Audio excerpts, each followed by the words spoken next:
weekend, and we're back here in the booth. Once again, I am Ryan O'Loughlin. This is Noah Porter. We just watched our round one feature match, which was Brian Huffman versus Troy Ziegler. Brian was on Jund. Troy was on... he was on the Nightfall deck. Bant Nightfall deck, and Brian got that one in 3. He will be up here to join us. We're going to ask him a couple questions about the matchup, how he feels about it, and about his deck choice for this weekend. I'm sure he is very happy with his deck, because this is the deck that he plays. This is, so, with the unbannings of Ancestral Vision and Sword of the Meek, a lot of people were feeling like Jund and Obzon also wouldn't be as viable because the ability for the blue decks to draw 3 in Bear Deck matchups might have kind of pushed them, if not out of the format, out of the spotlight. What are your thoughts on that, Noah? I've been playing Thopter Sword recently for a while, and I had focused on what Jerry T had played, and Jerry T made a valid argument where he originally had tried Ancestral Visions in the Thopter Sword deck, and he realized that's not what the deck was wanting to do. That's for a... This is the Gifts Ungiven deck, right? Yeah. He said he originally tried Ancestral Visions in that list, and he realized that that's not what the deck was trying to do. That's more of a control shell. I can almost guarantee and say that Splinter Twin would not be legal in any format. The Ancestral Visions was also legal, but that's the kind of deck that... outside of, the Legacy and Vintage, but yeah. But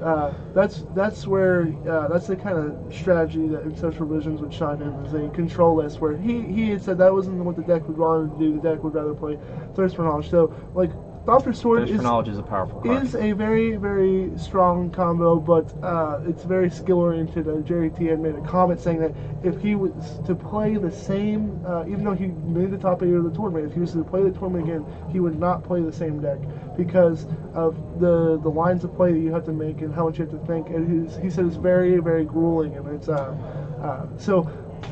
I would say it takes a strong player to play that deck. So I think the field that would be playing it would be very limited because people would know that. So the matchup is probably not good for Jund and Obzon, but because such a small number of people playing it, it's probably not going to affect the overall meta. And if you're not familiar with the tournament that Noah was talking about, he was talking about last weekend's StarCityGames.com Invitational in Columbus, Ohio, which Jerry Thompson made the top 8 of. He has several feature matches playing the Blue-White Thopter's Gift deck. I suggest checking out the coverage on YouTube. They were great matches. Great matches for sure. Another deck that was super sweet that I had saw Ancestral Visions being played in, because we haven't got to see a control shell come out with Ancestral Visions. Exactly. But a list that we got to see, I don't know if you saw it, was a blue-black fairies deck that was playing Ancestral Visions. I heard about it, but I haven't got to see it play or see a list yet. I think Mr. Huffman is here. Come on in. Guys, this is Star City Open Charlotte champion Brian Huffman. We would like to ask you a few questions if you could grace us with a few moments of your time. Sure. I'm just going to fix my deck list as you do that. That's fine. First, congratulations on your win. That was a great match. Except the Mull 3. Yeah, Mull 3. What's the comment on that? It was brutal. We called your concession pretty quickly. Yeah. But first off, why Jund today? Why not Jund? Fair enough. Actually, to be fairly honest, Jund's actually in a good position. The major decks out in there on the field generally are going to be Infect, Coco, other creature decks like we just saw Band Company, and Infect. I think I already said that. Yes. Jund has a fairly good matchup against those. You're going to run into the mirror. I think it's fine, and then you still have a bunch of Lilianas of the Veil to beat up on the Ancestral decks, which haven't been as terrifying as I thought they would be. That was actually what we were just discussing. Yeah. Our discussion was it's not a good matchup, but it's such a small portion of the meta that you're probably not as worried about it. Yeah, card availability is also something that's hurting people who want to play Thopter Sword decks or Ancestral decks. Especially in our area. We talked about how Jerry T was mentioning that it was also very skill intensive, that list, and there's so many lines of play that you have to look at. So. Well, Gifts is a really cool Magic card. It's also really hard to do right. So you told us what you want to play against. What do you not want to play against? Tron. No one ever wants to play against Tron. Not? Okay. So Tron, Ancestral Vision decks, anything else? Actually, Ancestral Vision decks, I played against a couple in the Invitational, and they weren't that bad. It will grind out forever. You will be there for a long time. When you sit down, get a drink of water, you'll be all right. They're not horrible. Mhm. You just have to time things and kind of work through and grind a little bit. And they spend a mana and nothing on their early turns, which generally means things like your Scavenging Ooze can get out of bolt range, or your Dark Confidant will draw you a few cards, or your Goyf gets in an extra attack because they're waiting for them to draw their cards. Right. So you want to, oops, sorry. I didn't want to Oh no, you're fine. I don't want to play against Living End. I know there's some out there. Anything with Tron lands is probably the worst thing I don't want to play You against. expecting the Eldrazi Tron Cedric Phillips deck? Oh, so that deck's sweet. Yeah. It's also really sweet when you try and jam Gifts and Given into it as well, just for reasons. But it's still terrifying because Ulamog's scary. But Ulamog, the Ceaseless Hunger. yeah, the new one. But New Ulamog. The Infinite Gyre. Infinite Gyre is I still like my playing bro. this deck because I have an opportunity to beat almost anything in the field. Like, even my worst matchups, if I draw well or Bob flips some good cards for me, I can find the right things to do. Bob was getting scary there for a little bit. Nah. But on Friday night, we saw your Bob doing some work. I mean, Or not doing anything at all, yeah, doing no not, damage. not hurting anyone. Your Bobs usually treat you pretty well. I feel Yeah, like. I'm afraid to take them out of these.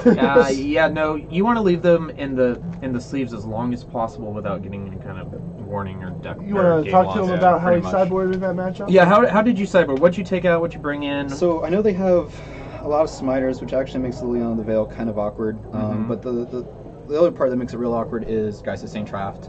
Like, that guy can actually just be a beating in some circumstances. Like, if they can go Bird's Geist, and I don't, like, Liliana doesn't do anything there. So I took out some number of Lilies. Cards I brought in, that list generally plays between 7 and 8 mana dorks. So I brought in the Golgari Charm, a lot of 3 drops, We and I missed play that 3 one. mana.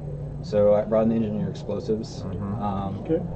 I think I brought in the Damnation too, because you can actually get fairly behind on board because any Coco list plays like 27 creatures. Anger of the Gods and Damnation. Yep. What about Knight of Souls Betrayal? No. So Okay. like I don't mind having the early interaction, but like when I'm at 4 mana, I want something that's going to come down and win the game. Right. Damnation can catch me up, and Knight of Souls Betrayal. We is just saw gonna be Huntmaster small. in your hand, right? Yeah. Like again, they put a lot of things on the board. He can pick off a bird or two or do some extra damage, and I mean he makes a body and gains some life. All right. So one more question. In this matchup, post board games, do you expect him to be more on the combo, less on the combo? Less on the combo. I play Abrupt Decay. Yeah. So Yeah. like he's going to overload Abrupt Decay and try and. We were making some small comparisons to 2 seasons of Modern ago, Jund versus Twin.